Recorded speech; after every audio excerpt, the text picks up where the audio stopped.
What's going on, everybody, and welcome back to the Walking David podcast. I'm your host, David Grayson, and tonight we're going to be covering The Walking Dead, The Ones Who Live.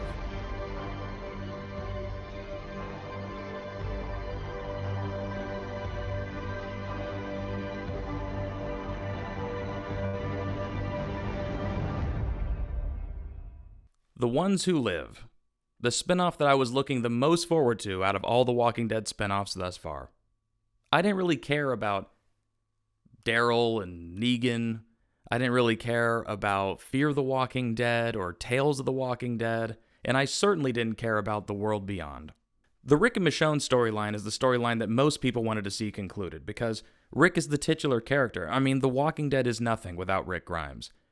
None of these other spinoffs would even matter if not for this character, so of course this is the one that I'm looking the most forward to. At least that's how I feel it should be seen.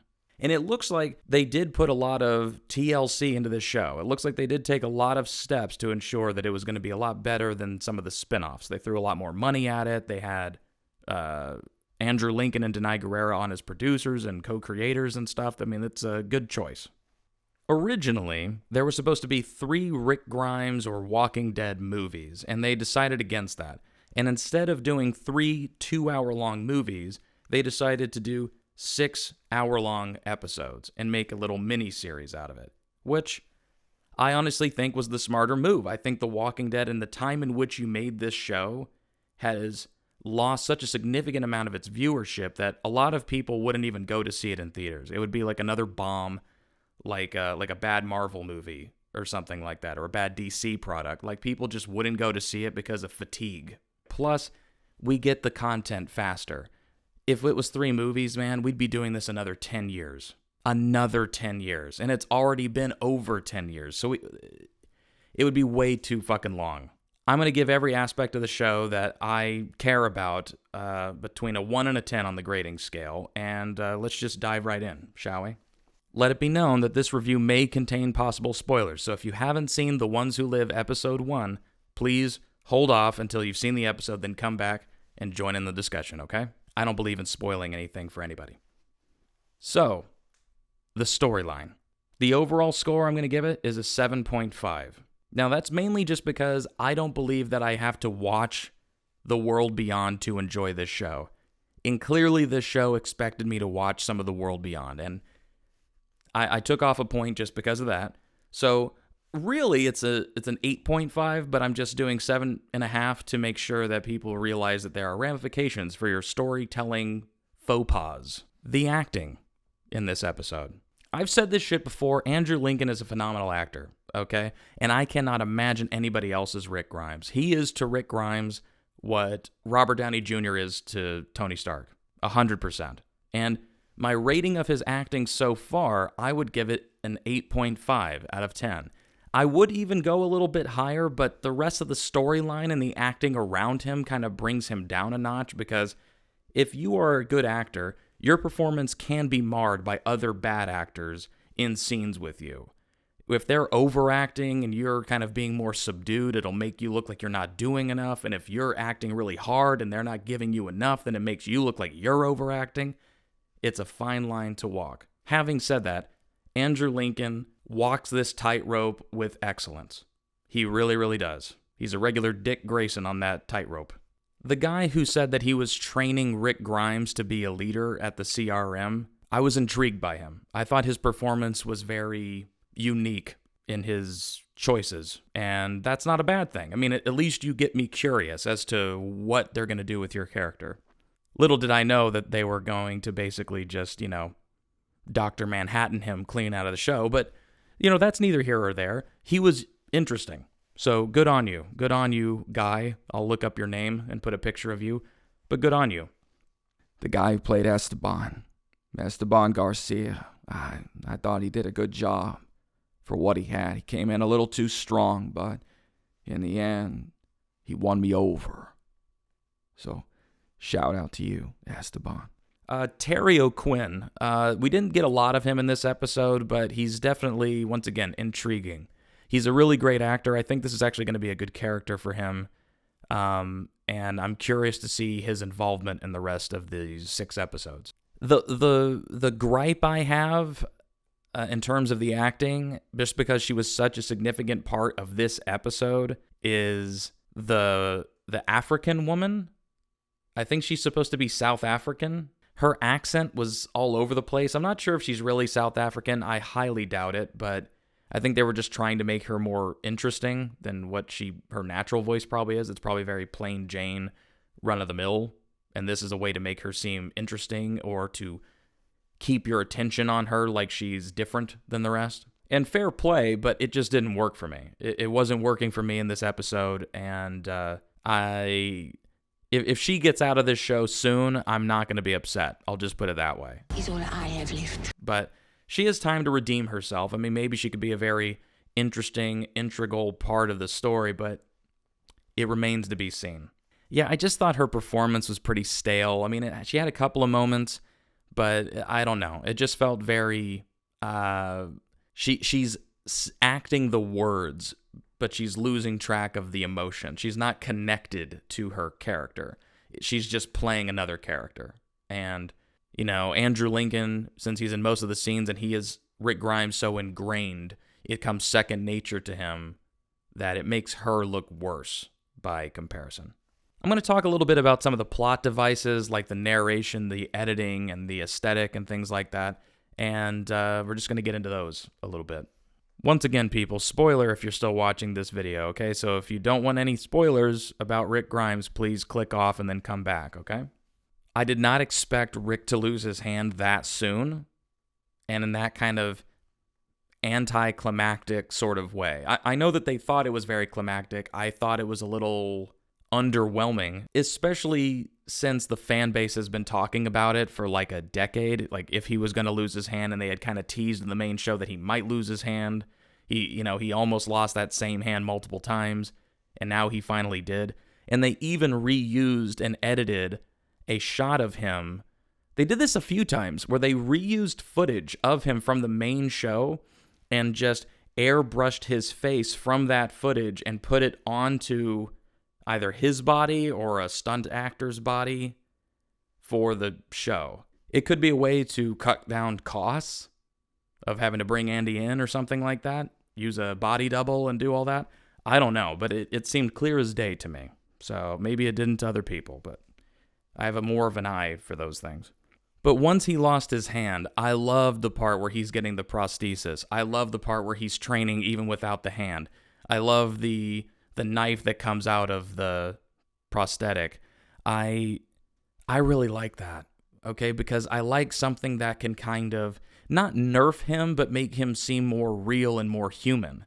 You know what I mean? It's a limiting factor to where he can't just keep doing everything all the time. And plus, it just looks sick. I think it looks really, really cool. And maybe we'll get lucky and he'll get an even cooler like prosthetic or something at some point. But it's pretty dope the way it is. I really, really dig it. I loved seeing Rick flying a fucking helicopter. After all this helicopter imagery that we got, seeing him in a helicopter and actually operating it, that was pretty dope. It's just cool seeing him kind of in a military setting. Because you always suspected as a leader that he would be a really good, like, officer in the military, but you never got to see it firsthand. But getting to see it firsthand is pretty awesome. It really is. I thought the CRM uniform was going to look a little weird, but honestly, it kind of grew on me. I sort of dig the all black, and especially him in the all black. I think he looks cool, and you kind of need that. I mean, for a main character to be in it, you kind of need them to look badass, and he does. Okay, so this episode used a crap ton of narration and dream sequences. Now, typically, I'm usually really against narration to use as a tool to explain what the character's thinking. I really don't like that. But they did it in a way to where he's kind of rereading letters, and we are getting a little bit of a view into his mindset while we are seeing him do the action. So, you know what I mean? Like him talking about being used like as a weapon and trying to escape, and you're hearing that through the letters and things like that. I actually think it kind of works because it feels like in like World War II movies when characters are writing letters home to their wives, it definitely has that same feel, like he's off serving the military. And, you know, I'm not, discovering something awesome about the show. I'm sure that's exactly what they're going for. I just like that. I think that that's a good way of using it. If they did it in every episode going forward, it would be terrible. But there's no need to do it going forward, especially if Rick and Michonne reunite. Then there's no need for it. Dream sequences, though, PTSD flashes and stuff like that, really, really good stuff. If used in the right way, it can be a very, very good plot device. And I think that they did it a little too much in some parts, but for the most part, I thought it was tastefully done. This part cannot be praised enough. The appropriate use of intermittent cursing makes this shit feels so much more believable from these characters. Hearing these characters say shit and goddamn it and fuck when it was merited, it just adds a level of punch to these characters. It shows that they really mean business. You know what I mean? And I know that that shouldn't be the way that, like, to have a good story, you shouldn't have to have cursing. Having said that, who cares? This helps this story. If you are really trying to leave, if you cut off your motherfucking hand and you don't curse ever, how does that make any sense? It doesn't make you like a good person because you don't curse. You know what I mean? Like, especially in this world, I'm glad that they set it up this way because they had a couple of F-bombs in this episode. And they had several shits and a couple of goddams and shit like that. That's the shit that makes for memorable scenes. Seeing Rick Grimes just go like, you don't get a fucking choose. You know, like, I love that shit. That's so good. And when they did it in the Daryl Dixon show, I loved it then too. When they don't do it, it looks weird. When you don't have Negan cursing like he is in the comics, it looks weird. It seems strange. His personality seems like a type of guy who would do it. And when you avoid doing that, something that seems true to the character, then the whole thing reads false. And you don't feel invested because the whole performance feels fake. This episode, they put a lot in it.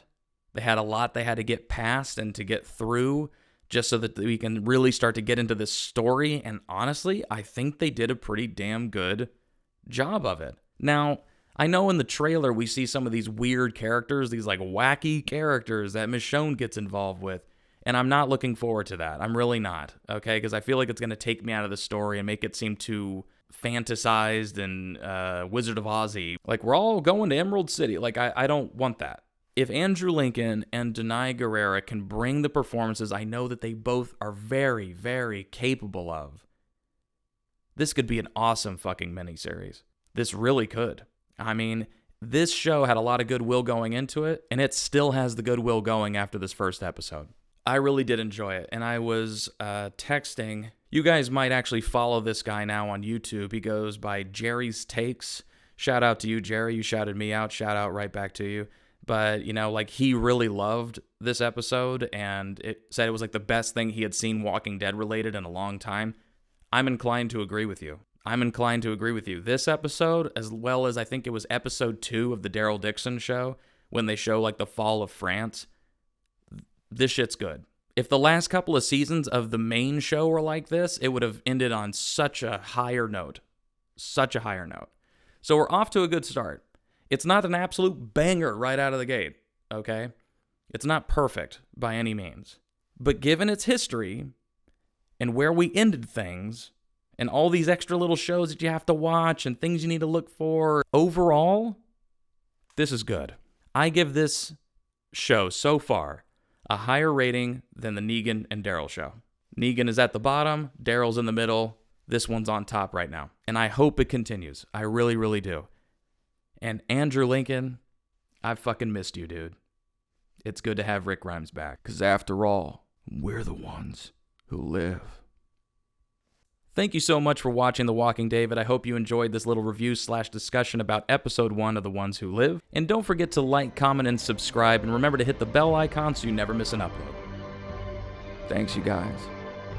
I've missed you.